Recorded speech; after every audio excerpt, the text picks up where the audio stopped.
कोकणातील अनेक सुंदर गावांपैकीच एक म्हणजे रत्नागिरीतील आमचं पावस गाव। तुम्ही जर इथे आलात तर कांदळवनातील बोटिंगचा अनुभव नक्की घ्या।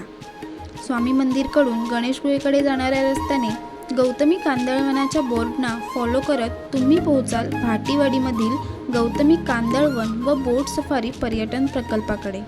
शहराच्या गोंगाटापासून लांब पाण्याच्या संथ प्रवाहात बोट जसजशी खाडीच्या आत शिरते तिथलं शांत वातावरण एक वेगळ्याच जगात आल्याचा अनुभव देतं। अनेक प्रकारचे पाणथळ पक्षी आपल्या आजूबाजूने दिसायला लागतात।